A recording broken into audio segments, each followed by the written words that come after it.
Hello learners, welcome to the channel Genius Grid. Video I am going to teach you the chapter first of 8th grade, which is crop production and management. In the earlier 4 videos I have tried to cover the 2 chapters of 7th grade. Now from this video I am going to cover 2 chapters of 8th grade, and these chapters are some lengthy, so I will try to cover these chapters in 6 or 7 videos. After covering these 2 chapters of 8th grade, I will again take the 2 chapters, that is 3rd and 4th of 7th grade, and then after those 2 chapters, that is 3rd and 4th chapters of 7th grade, I will again cover 3rd and 4th chapter of 8th grade, and in this way I will cover the whole syllabus of 7th and 8th grade. So please do subscribe, like and share my videos, and please also press the bell notification. By pressing the bell notification you will get the notifications of all the videos which I will load from 7th and 8th grade. So let's start. Topic is crop production and management. इसका क्या है? Crop production and management, which is the first chapter of 8th grade. Basically इसकी अगर मैं synopsis या summary कहूँ इस chapter में, तो क्या है कि how we produce crops and how we manage this crops, कि हम क्रॉप्स को कैसे प्रोड्यूस करते हैं, उसकी मैनेजमेंट क्या है, उसको स्टोर कैसे करते हैं, डिफरेंट मेथड्स के क्रॉप प्रोडक्शन में कितनी ज़्यादा मेहनत लगती है, कितने वेज होते हैं उसके, मतलब क्या क्या आपको प्रोसेस से गुजरना पड़ता है, और मतलब ये सारा इस चीज़ में कवर कर रहा है. तो आप मतलब इसको देखिएगा. So let's start. You have learn that all living organisms required food. ये तो पता ही है कि हर लिविंग ऑर्गेनिज्म है उसको फूड की ज़रूरत होती है, और plants can synthesize their own food by the process of photosynthesis. ये अर्लियर चैप्टर्स में हम पढ़ ही चुके हैं. But animals can not make their own food, क्योंकि वो फोटोसिंथेसिस नहीं कर सकते. सो animals including humans are directly or indirectly dependent on plants. ये आप सब कुछ पहले पढ़ चुके हैं. तो मतलब इसका एक नेक्स्ट टॉपिक है first of all, why do we have to eat food. तो वो कह रहा है कि भाई हमें फूड की ज़रूरत ही क्या है, हम ना खाएं तो नहीं हमारी ज़िंदगी चल सकती. कह रहे हैं बिल्कुल भी नहीं, हमारी ज़िंदगी कैसे चलेगी, क्योंकि you already know that energy from the food is utilized by the organism. जो हम फूड खाते हैं उससे जो हमारी एनर्जी प्रोड्यूस होती है उससे ही हमारी सारी लाइफ की प्रोसेसेस हम चलाते हैं, जैसे कि बॉडी की फंक्शंस, हमारी डाइजेशन, हमारी रेस्पिरेशन, हमारी ग्रोथ, ये सारी चीज़ें, हमारी सेल्स की रिपेयर, हमारी मेंटेनेंस, हमारा जो भी बॉडी की प्रोसेसेस हैं वो सारी हम उसी चीज़ से एनर्जी से कर पाते हैं. और वो एनर्जी कहाँ से आती है? हमारी फूड से. और हमारे जैसे पहले ही बताया कि फूड हमारा कहाँ से आता है, या तो हम प्लांट्स खाते हैं या हम एनिमल्स खाते हैं. मतलब या तो हम वेज हैं और या हम नॉन वेज हैं, या कहीं क्या होते हैं कि हम मतलब प्लांट्स भी खाते हैं और एनिमल्स भी खाते हैं.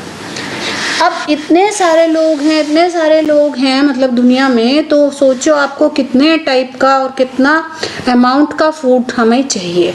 तो food has to be produced on a large scale.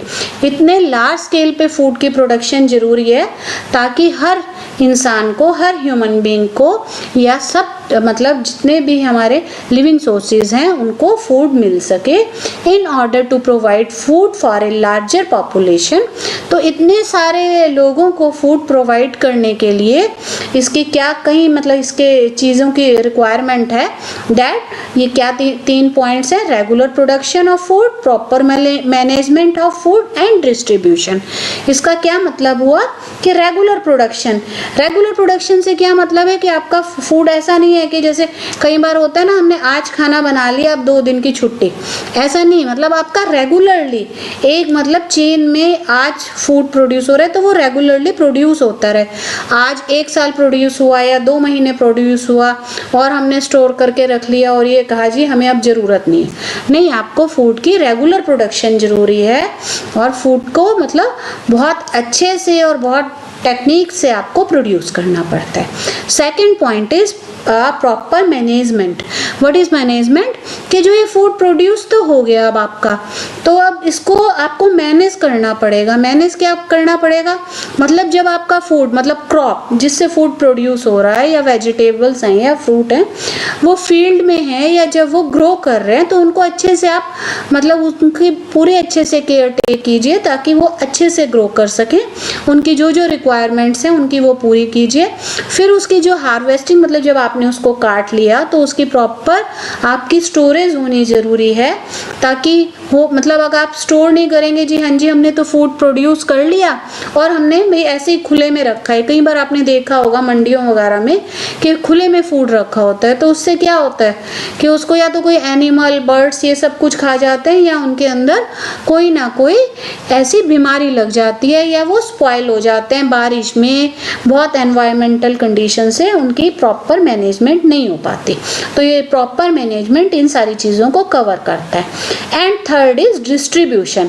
अब डिस्ट्रीब्यूशन क्या है कि फूड तो आपका प्रोड्यूस भी हो गया, उसको आपने मैनेज भी कर लिया, अब आपने उसको डिस्ट्रीब्यूट नहीं किया।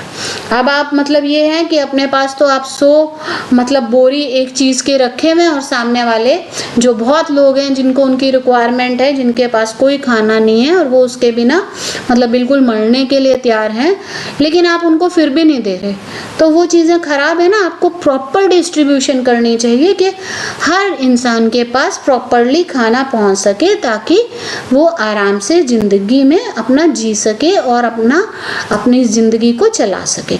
तो डिस्ट्रीब्यूशन है कि खाना हर इंसान तक पहुंचना चाहिए और इसका ज़्यादा स्टोरेज नहीं होना चाहिए। मतलब इसकी ब्लैक मार्केटियर कहते हैं उसको, कि ब्लैक मार्केट मतलब अपने पास आपको दबा के नहीं रखना चाहिए। जैसे बच्चे करते हैं ना कि हाँ जी 10 टॉफ़ी हैं तो 10 तो अपने पास रख ली, सामने आपका कोई छोटा भाई बहन है या क्या, उसको दे ही नहीं रहे कि भाई हम तो नहीं दे रहे, भाई हम ही रखेंगे, तो वो चीज़ ख़राब होती है। In the same way proper distribution of food is necessary.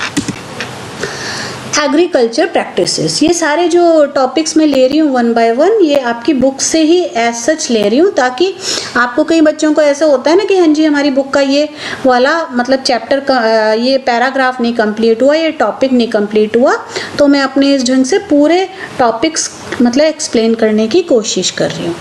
Till 10,000 BCE people were nomadic. इसका क्या मतलब वो आपने पढ़ा है, आपकी ऐसे इसकी बुक में भी था ना, प्रिमिटिव ह्यूमन बींग्स, कि जो 10,000 BCE तक क्या थे, लोग ज़्यादातर नोमैडिक थे। नोमैडिक आपको पता है ना क्या होता है?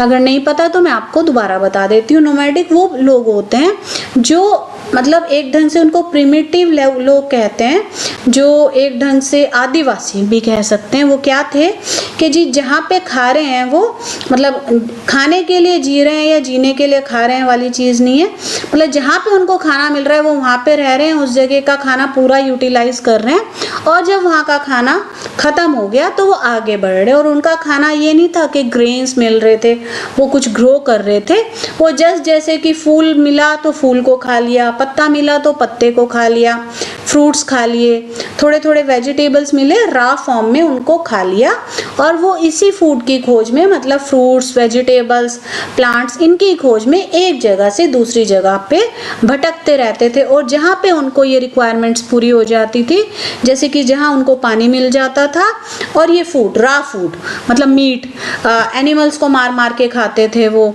तो ये सारे प्रिमिटिव लोग थे, तो ये नोमैडिक कहलाते थे कि जहाँ पे उनको खाना मिला वो उस जगह रहना स्टार्ट कर देते थे, और जब उस जगह का खाना मतलब पूरा कंज्यूम कर देते थे आसपास का, वो बिल्कुल ऐसा हो जाता था कि वहाँ पे कुछ नहीं बचा, तो वो अगली जगह चले जाते थे जहाँ पे वो उनको खाना मिल जाता था।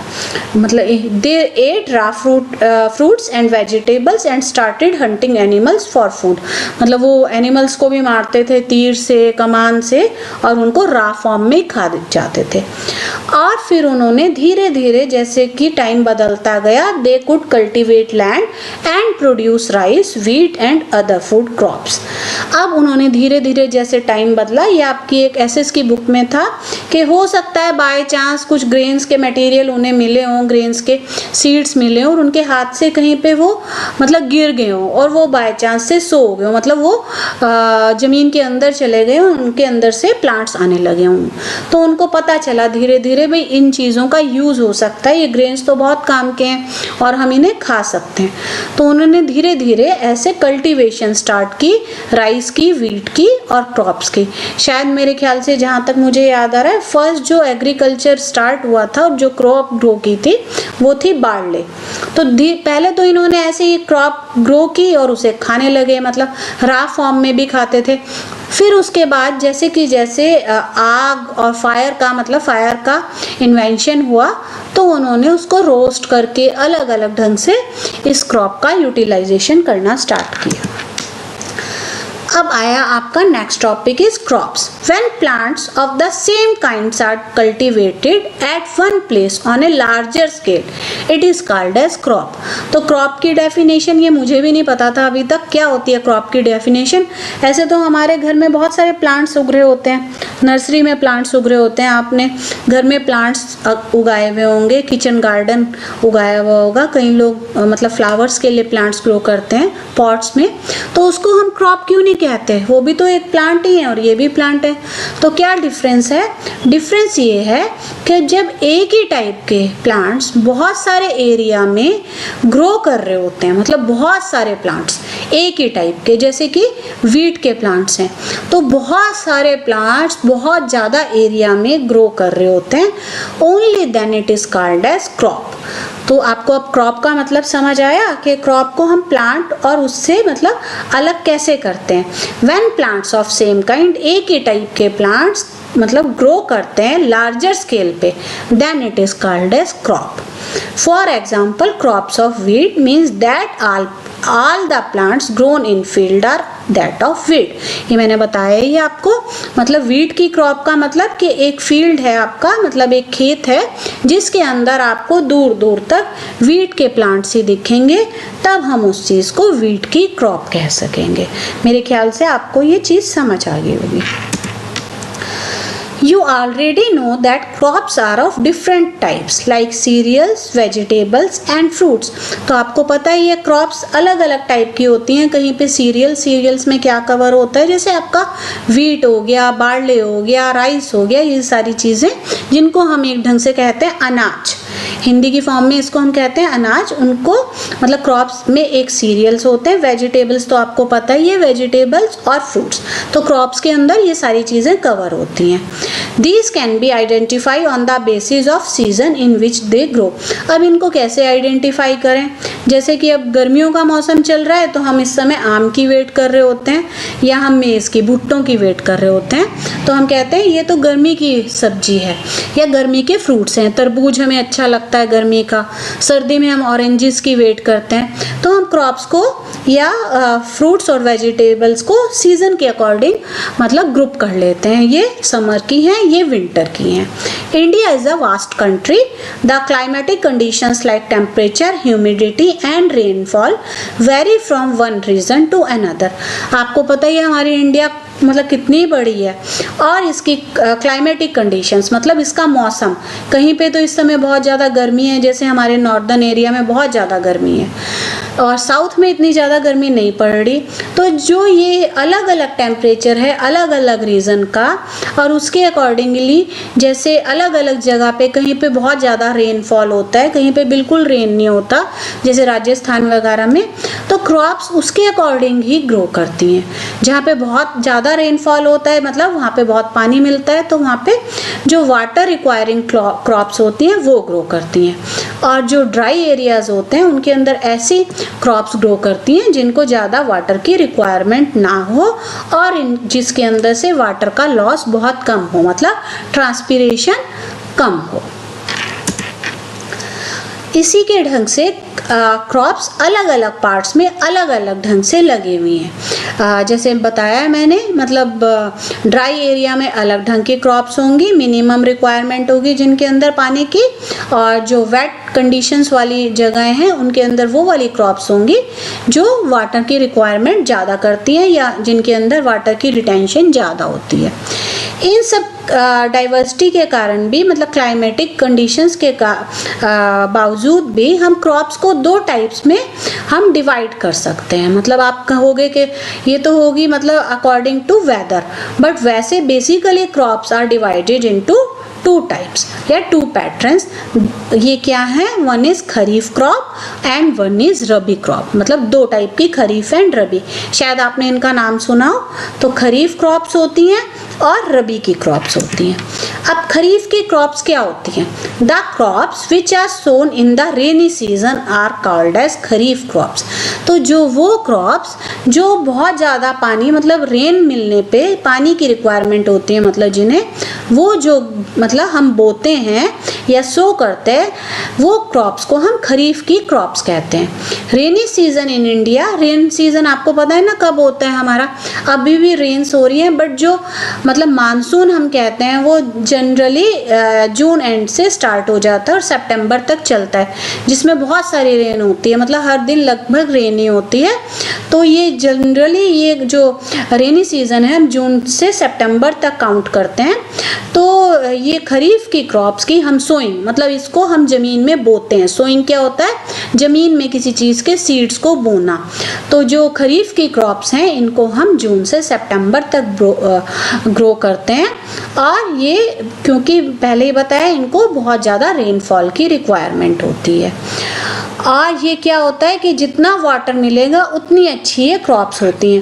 आपने देखी है कोई खरीफ की क्रॉप्स? अगर आप अपने दिमाग में सोच रहे हैं तो खरीफ की क्रॉप आपने, अभी आप ट्रैवल करते हैं, आप नॉर्दर्न एरिया में, हरियाणा में, पंजाब में इस जगह रह रहे हैं, तो आप देखेंगे कि अभी जून में क्या होगा कि फील्ड्स में लोग पानी में खड़े होकर कुछ सैपलिंग से लगा रहे होते हैं। वो किस चीज़ के सैपलिंग्स होते हैं?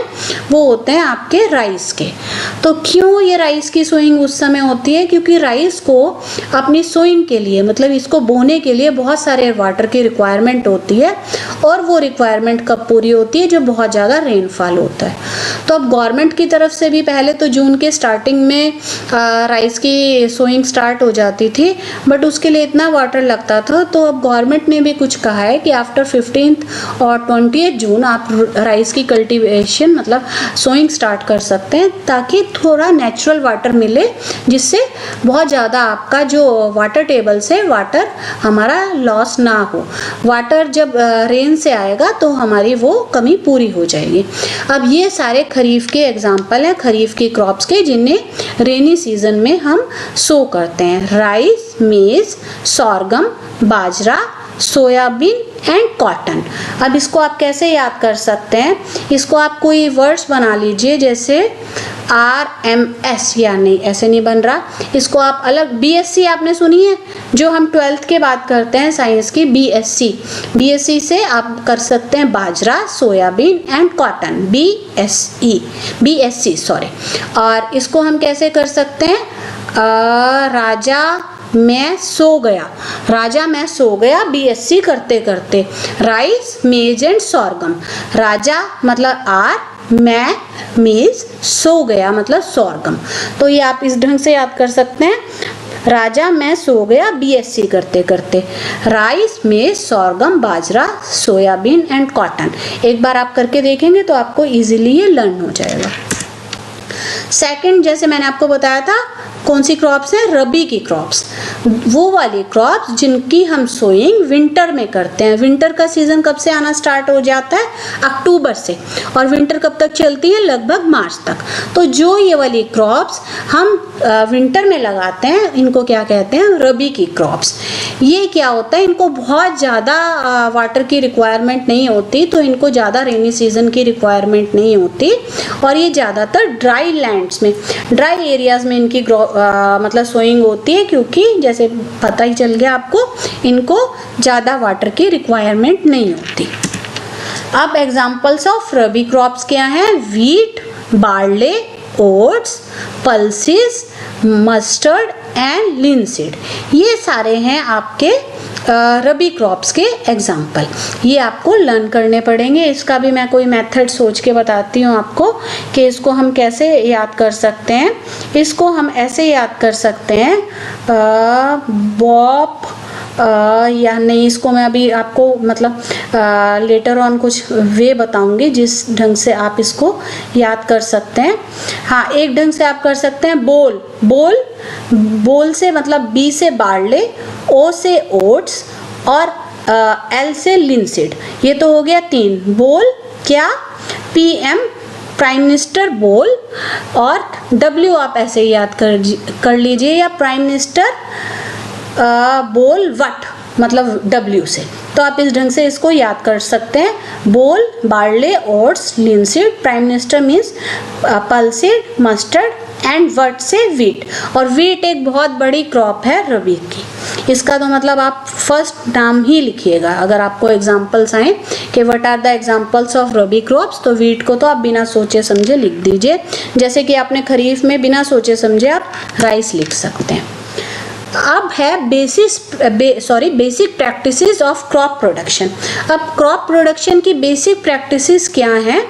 ये क्या होता है कि ये क्रॉप्स की जो है बहुत सारी कल्टीवेशन, जो भी हम इसको सो करते हैं और उसको मतलब उस जगह लगा रहने देते हैं और फिर उसको हम कट करते हैं, तो ये बहुत टाइम लेती है, 3 से 4 महीने तक ले जाती है मतलब एक क्रॉप को ग्रो करने में। और ये सारी चीज़ें मतलब सोइंग से लेके हार्वेस्टिंग या थ्रेशिंग, मतलब सो करना मतलब बोना ज़मीन में उस फसल को, फिर काटना और उसको एक ढंग से आप स्टोर करके रखना या उसको थ्रेश करना, मतलब अभी आपको धीरे धीरे पता चलेगा ये क्या है। इन सब चीज़ों को हम कहते हैं एग्रीकल्चर प्रैक्टिसेस। ये जो वेज हैं मतलब जिससे आप एक क्रॉप मतलब ग्रो कर रहे हो और उसको आप उससे मतलब आप ग्रेन्स निकाल रहे हैं और उसको स्टोर करके रख रहे हैं, ये सारी चीज़ें किस चीज़ में आती हैं? Agriculture practices. एग्रीकल्चर प्रैक्टिसेस के ये मेन मतलब आपके पॉइंट्स हैं, जो स्टेप्स हैं, इसको क्या कहेंगे? Preparation of soil, then is sowing, adding manure and fertilizer, 4th one is irrigation, 5th one is protection from weeds, harvesting and storage। अभी तो आपको ये मुश्किल लग रहा होगा क्योंकि ये थोड़ा सा मतलब स्टेप्स याद करने मुश्किल होते हैं, लेकिन आप जैसे जैसे इसको डिटेल में पढ़ेंगे तो आप इजीली इनको लर्न कर सकते हैं कि ये कैसे होता है। कि आप पहले प्रिपेयर करते हैं सॉइल को, वो तो डेफिनेटली हो गई, फिर उसके अंदर सोइंग करते हैं, जब सोइंग हो गई तो आपको उसके अंदर फर्टिलाइजर्स वगैरह ऐड करना पड़ता है। फिर आपकी क्रॉप क्या मांगेगी? पानी तो मांगेगी। आप जैसे अपने प्लांट्स को देते हैं तो इरिगेशन होती है, और फिर इनको वीड्स से बचाना होता है। वीड्स आपको अभी शायद ना पता हो क्या होता है, मैं आपको नेक्स्ट स्टेप में बताऊंगी व्हाट आर वीड्स। फिर हार्वेस्टिंग, मतलब इस जो क्रॉप को काटने को हार्वेस्टिंग कहते हैं, और इसकी फिर सोइंग में स्टोरेज, कि आप इसको कैसे स्टोर करोगे। तो ये सारी चीज़ें हैं, ये आपके स्टेप्स हैं जो एग्रीकल्चर प्रैक्टिसेस में काउंट हो सकते हैं। इसका भी एक वर्ड हम बना सकते हैं, पसाई। पसाई मतलब फसाई नहीं होती जैसे, उस ढंग से पसाई। पसाई क्या है? Preparation of soil. पसाई PSAI आप लिख लीजिए तो उससे आप याद कर सकते हैं। छोटे छोटे पॉइंट्स होते हैं जिससे आपको याद रहता है। तो ये पसाई मतलब preparation of soil, then is sowing, adding manure and fertilizers, I से इरिगेशन, एंड PHS हो जाता है फिर हार से मतलब फिर हार से कर लो, फिर हार से पसाई और फिर हार से, मतलब ये थोड़े से वर्ड्स आपको खुद बनाने पड़ते हैं। शायद मैं बहुत अच्छे से ना बना पाऊँ, आप कोशिश करिएगा, अगर इससे ही हो जाए, नहीं तो मैं अगर आप डिमांड करेंगे तो मैं फिर से इनका कोई वर्ड बना के दूंगी। तो आप पसाई से ये वर्ड्स याद कर लीजिए और फिर हार से, ये सारे आपके सात एग्रीकल्चर प्रैक्टिसेस वाली स्टेप्स आप याद कर पाएंगे। फर्स्ट इज जैसे था पसाई से प्रिपरेशन ऑफ द सॉइल। अब सॉइल को क्या प्रिपेयर करना, आप सोचेंगे सॉइल तो है ही, सॉइल तो हर जगह होती है, तो उसको क्या आप प्रिपेयर करोगे, क्या प्रिपेयर करने की चीज़ है। लेकिन ये बहुत इंपॉर्टेंट चीज़ होती है। फर्स्ट स्टेप होता है, अगर आपको अच्छी प्रोडक्शन ऑफ क्रॉप चाहिए तो प्रिपरेशन ऑफ सॉइल ये बहुत ज़्यादा इम्पॉर्टेंट है। तो ये क्या करते हैं, जब आप देखिए, आप अगर अपने आपके घर में पॉट्स हो या कोई लूज मतलब थोड़ा सा किचन एरिया टाइप कोई आपका स्पेस हो, तो उसके अंदर आप थोड़े थोड़े टाइम में आपके मतलब गार्डनर अंकल आते हो या कोई आता हो, जिससे आप खुरपी एक होती है, सिक्कल भी कहते हैं या खुरपी कहते हैं, उससे उस मिट्टी को खोदते हैं। वो क्यों खोदते हैं? नहीं तो मिट्टी टाइट रहती है, मतलब बिल्कुल उसके अंदर आपको लगता है कि हाँ जी कुछ जा ही नहीं सकता। तो वो जो आपकी खुरपी और ये काम करता है, वो क्यों करता है? ताकि हम उस सॉइल को टर्न करके मतलब नीचे से ऊपर वाली, ऊपर से नीचे जा सके और उसको लूज कर सके। मतलब वो एक बिल्कुल सीमेंट के टाइप से ना रहे और वो छोटे छोटे पार्टिकल्स में कन्वर्ट हो जाए। और उससे क्या होता है, उसका क्या फ़ायदा होगा, शायद आप सोच पाएँ या नहीं। अगर आप एक ढंग से सोचिए, एक बिल्कुल सीमेंट का एरिया या बहुत सख्त एरिया है, तो उसके अंदर प्लांट की रूट्स कितने अच्छे से आप मतलब भेज पाओगे? नहीं भेज पाओगे ना। और वही एरिया अगर आपका लूजन हो, मतलब मिट्टी के सॉइल के पार्टिकल्स अलग अलग हो, तो जो ये है प्लांट्स या क्रॉप, वो इजीली पेनिट्रेट कर जाती है उस सॉइल के पार्टिकल्स के अंदर, और जिसके कारण वो अच्छे से उसके अंदर पेनिट्रेट करके लूज सॉइल के अंदर से ब्रीथ इजीली कर सकती है। क्योंकि सॉइल जितनी लूज होगी उसके अंदर उतने एयर एंट्रैप होगी, मतलब पार्टिकल्स के अंदर। जितनी टाइट होगी तो एयर की कोई जगह ही नहीं होगी, तो उसके अंदर कैसे प्लांट्स को एयर मिलेगी? तो सबसे बड़ी जो प्रैक्टिस है, सबसे पहले है preparation of soil. Why does the loosening of soil allow the roots to breathe easily? अब उसने यही चीज़ पूछी है कि हम सॉइल को जो लूज कर रहे हैं, मतलब उसको खुरपी से खोद रहे हैं, उसको पार्टिकल्स में कन्वर्ट कर रहे हैं, तो उसका क्या रोल हो रहा है उसमें, मतलब प्लांट क्यों ब्रीथ इजीली कर पा रहा है? इसका ये जवाब है, the loosened soil helps in the growth और earthworms and microbes present in the soil. जैसे कि पहले बताया, जब वो सॉइल लूज हो जाएगी, मतलब उसके अंदर पार्टिकल्स के बीच में स्पेस मिल जाएगी सॉइल पार्टिकल्स के अंदर, और एयर एंट्रैप हो जाएगी, तो उसके अंदर क्या होगा, जो अर्थवर्म्स होते हैं, जो क्या कहते हैं, फ्रेंड्स ऑफ फार्मर्स, क्योंकि वो फार्मर्स को हेल्प करते हैं मतलब गुड क्रॉप लेने में। और जो माइक्रोब्स, जो गुड माइक्रोब्स हैं, बैक्टीरिया हैं, जो फ्रेंडली बैक्टीरिया है, उनकी ग्रोथ अच्छी होती है इस एयरेटेड सॉइल में, और वो हेल्प करते हैं गुड ग्रोथ ऑफ प्लांट में। दीज ऑर्गेनिजम्स, जैसे मैंने बता दिया, are friends of the farmers since they further turn and loosen the soil and add humus to it. ये फ्रेंड होते हैं मतलब फार्मर्स के, क्योंकि ये लूजन करते हैं सॉइल को, और जा के आपने कभी देखा है ये अर्थवर्म को, कई बार हम भी वर्मी कंपोस्ट का आपने नाम सुना होगा, इसको पढ़ा भी होगा, हम अपने जो प्लांट्स हैं इनके अंदर भी वर्मी कंपोस्ट डालते हैं, क्योंकि वो अर्थवर्म उसके पार्टिकल्स के बीच में चला जाता है सॉइल के, और उसको और लूजन करता है, मतलब और पार्टिकल्स को सेपरेट करता है, ताकि पार्टिकल्स मतलब सॉइल अच्छे से ब्रीथ कर सके। और ये ह्यूमस भी ऐड करते हैं इसको। ह्यूमस कैसे ऐड करते हैं? ह्यूमस पता है आपको क्या है? जैसे डेड एंड डिकेइंग मैटर पे ये जो माइक्रोब्स हैं, मतलब छोटे छोटे बैक्टीरिया, ये अर्थवर्म्स उस पे एक्ट करते हैं, और इनको डेड एंड डिकम्पोज्ड मटेरियल को ह्यूमस में कन्वर्ट करते हैं, जिससे कि जो प्लांट्स वगैरह हैं ये इनके अंदर क्या आ जाता है, न्यूट्रिएंट्स ऐड हो जाते हैं। तो इस ढंग से ये इनकी हेल्प करता है। Why the soil needs to be turned and loosened? तो ये मैंने आपको पहले ही बताया है, क्योंकि सॉइल्स के अंदर बहुत सारे मिनरल्स होते हैं, एयर होता है, वाटर होता है, और माइक्रोब्स या लिविंग ऑर्गेनिजम्स जिनको कह सकते हैं होते हैं। और ये जैसे ह्यूमस होता है जो डेड एंड डिकेइंग मैटर की डिकम्पोजिशन से बनता है। तो ये सारी चीज़ें अगर लूजन सॉइल होगी तो ये सारी चीज़ें अकॉर्डिंगली अच्छे से एक्ट कर सकेंगी, और प्लांट्स के अंदर न्यूट्रिएंट्स इजीली ऐड हो सकेंगे, और प्लांट्स जब जितना ज़्यादा न्यूट्रिएंट्स होंगे उतने अच्छे से उसे एब्जॉर्ब करेंगे, और उतनी ही अच्छी उनकी ग्रोथ होगी। Loosening of soil is very important for cultivation of crops. Since only a few centimeters of top layer of soil supports plant growth. Turning and loosening of soil brings the nutrient rich soil to the top so that plants can use the nutrients.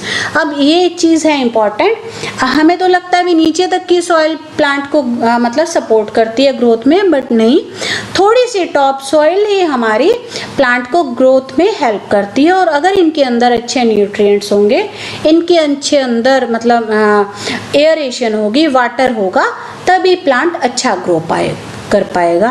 तो जब हम loosening करते हैं या turning soil करते हैं, turning का मतलब जैसे हम खोद रहे हैं तो नीचे की सॉइल ऊपर आ जाती है, ऊपर की नीचे चली जाती है, तो उसके अंदर क्या होता है, न्यूट्रिएंट्स भी ऊपर आ जाते हैं और इससे क्या होता है, प्लांट की बहुत अच्छी ग्रोथ होती है और वो बहुत अच्छे से इन न्यूट्रिएंट्स को यूटिलाइज कर सकते हैं। सेकेंड स्टेप इज टिलिंग और ploughing. The process of loosening and turning of the soil is called as tilling और plowing. जो मैंने आपको ये बताया है कि हमें loosening of soil करना पड़ता है, इस सारी प्रोसेस को हम क्या कहते हैं, टिलिंग और प्लोइंग. और ये कैसे होता है, आपने देखा है खेत में हल चलता हुआ है, या कोई कहता है भाई बैल हल जोत रहे हैं, मतलब शायद पता नहीं आप लोगों ने सुना होगा, या जो मतलब थोड़ा सा एग्रीकल्चर में इंटरेस्ट रखते हैं उन्होंने देखा होगा कि जब खेत तैयार हो रहा होता है किसी क्रॉप के लिए, तो उसके अंदर ट्रैक्टर या जहाँ पे थोड़ा सा भी पुराने हैं वहाँ पे बैल घूम रहे होते हैं, तो उनका क्या पर्पस होता है कि वो सॉइल को लूज कर देते हैं, जो मैंने अभी आपको सारा समझाया है, जिसके अंदर सॉइल में एयरेशन हो जाता है. और अगर आपकी सॉइल बहुत ज़्यादा ड्राई है, मतलब आप किसी चीज़ को टर्न आउट और लूजन करने की कोशिश तो कर रहे हैं with the help of flow, but ये अगर बहुत ज़्यादा ड्राई है, मतलब बिल्कुल ही ड्राई है, तो इसको थोड़े टाइम पहले आपको वाटर देना पड़ता है, ताकि ये वाटर से मिक्स होके इतना मतलब जो आपका ये हल चल रहा है, फ्लो चल रहा है, इसको हेल्प मिले कि सॉइल को ईजिली लूजन कर सके और सॉइल में अच्छे से पार्टिकल सेपरेट हो सके. ये देखिए स्लाइड दिखा रही है, पहले वाला प्रिमिटिव मेथड है, ये बैल होते हैं, ये इनके पीछे हल लगा हुआ होता है, जिसको प्लो कह रहे हैं, ये ऐसे ऐसे चलता रहता है और मतलब मिट्टी को खुरसता रहता है, मतलब, और उससे क्या होता है, सॉइल लूज होती रहती है और उसके अंदर एयरेशन आता रहता है. जैसे जैसे लोग अमीर होते गए, ये बैलों की मतलब रिप्लेसमेंट क्या आ गई, ये ट्रैक्टर. ये पीछे आपको मशीन दिख रही है ना, इसके नीचे मतलब बहुत ज़्यादा पॉइंटेड से स्ट्रक्चर लगे हुए होते हैं, जिनका मेन पर्पस क्या होता है, सॉइल को लूजन करना. तो इससे सॉइल लूजन हो रही है और टर्न मतलब अपसाइड डाउन भी हो रही है, नीचे की ऊपर, ऊपर की नीचे, और ये सारी चीज़ ही हम प्लोइंग कहते हैं. द प्लो फील्ड में है big clumps of soil called crumbs. कई बार बहुत मिट्टी के बहुत बड़े बड़े टुकड़े होते हैं, आपने देखे हों या कहीं सुने हों पिक्चर्स में, या क्या भाई हाँ वो हीरो वो टुकड़ा नहीं उठा पा रहा था, इतना बड़ा मिट्टी का एक बहुत बड़ा ढेर सा पड़ा था. तो ये सब क्रम्प्स होते हैं, तो इनको भी मतलब खेत में इनको ऐसे नहीं छोड़ सकते कि हाँ जी पड़ा है तो पड़ा है, इसका कोई मतलब नहीं है, इनको भी आपको ब्रेक करना ज़रूरी होता है. और इसको ब्रेक नहीं करेंगे तो क्या फ़ायदा होगा. और levelling the field is beneficial for sowing as well as for irrigation. एक और क्या चीज़ है, अब आपका फील्ड है, कोई चीज़ जगह ऊंची है आपकी और कोई जगह नीची है, तो उसका क्या मतलब हुआ, अगर आपकी ऊंची नीची जगह हुई, एक तो उसमें क्रॉप अच्छे से नहीं होगी, क्योंकि अगर आप पानी देंगे तो पानी ऊपर वाली जगह से नीचे आ जाएगा, और ऊपर वाली जगह से नीचे आ जाएगा, इन द सेम वे क्या होगा कि ऊपर वाली चीज़ें ड्राई रह जाएंगी. तो इसलिए जो एक लेवल मतलब एक स्मूथ आपको सरफेस बनाना पड़ता है, ताकि सारी क्रॉप एक ही लेवल पे ग्रो करे. और ये एक लेवलर एक इंस्ट्रूमेंट होता है, या इम्प्लीमेंट कहते हैं इसको, लेवलर, जिसके कारण जिससे आप ज़मीन को या मतलब अपने फील्ड को लेवल में लेके आते हैं.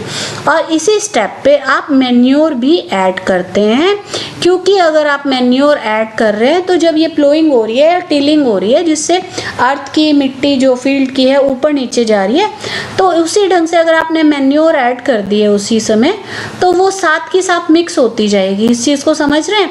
जैसे कि आपने एक प्लांट है, एक प्लांट के अंदर आपने मिट्टी भरी और उसी समय आप उसके अंदर मैन्योर या खाद ऐड कर रहे हैं, फिर आप उसको खुरपी से खोद रहे हैं, तो इक्वली मिक्स हो जाएगी ना मिट्टी और खाद. इसी समय इसीलिए फील्ड्स में भी आप मैन्योर ऐड कर देंगे तो वो सॉइल से प्रॉपर मिक्स हो जाएगी और ये क्या होगा, ये सॉइल में मॉइस्चर भी ऐड कर देगी मैन्योर के ऐड करने से। ये सारे जो स्टेप्स थे ये अभी मतलब इस वीडियो में मैं ख़त्म करती हूँ और बाकी वीडियो में सेकंड पार्ट में कवर करना चाहूँगी। अगर इस वीडियो में आपको कोई डाउट्स हैं तो मतलब कोई भी आपको डाउट है तो कमेंट सेक्शन में ज़रूर पूछिए और please do subscribe and share my video और बेल नोटिफिकेशन भी प्रेस कर दीजिएगा ताकि जब मैं second part of this video मैं लोड करूं तो आपको पहले ही पता चल जाए। Thank you very much.